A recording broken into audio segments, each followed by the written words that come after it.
Michael, what's more significant, the earnings yesterday or the fact that Tencent comes in big?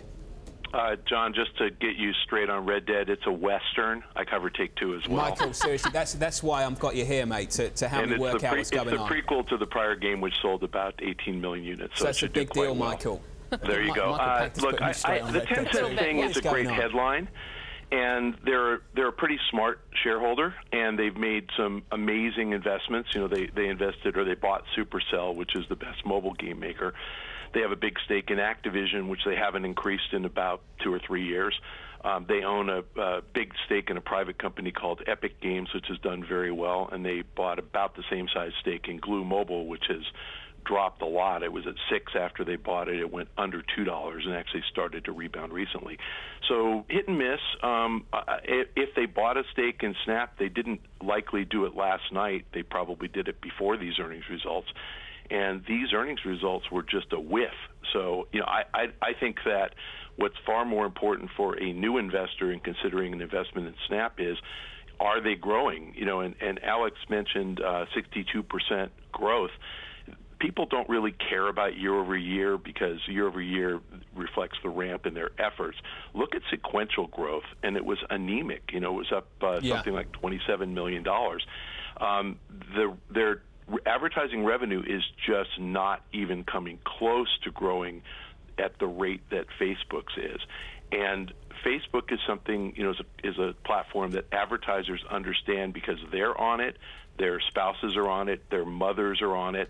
You know, so they're very comfortable investing in it. And Facebook has Instagram Stories, which is a ripoff of Snapchat, and is doing better. So if you're already advertising on Facebook, why would you commit new advertising dollars to Snapchat when you can get an older demographic, which is wealthier and spends more money, by going onto Instagram Stories? Well, Michael, you took us there. I don't know how Snapchat fixes this. I won't make the comparison to Facebook. We'll go even narrower. We'll go to Instagram, then we'll go even narrower, and we'll go to Instagram Stories. When you compare the active users on Snap versus the active users on Instagram Stories, aren't we at the point where it's pretty much game over for Snapchat? Well, Instagram Stories, last we heard, was 250 million. I think that was back in June or July. They didn't update on the most recent call, but they did say it's grown from there. It's not game over because I doubt that, you know, very many teenage girls are going to switch to Instagram Stories. I have 17-year-old twin daughters. They're on Snapchat every day.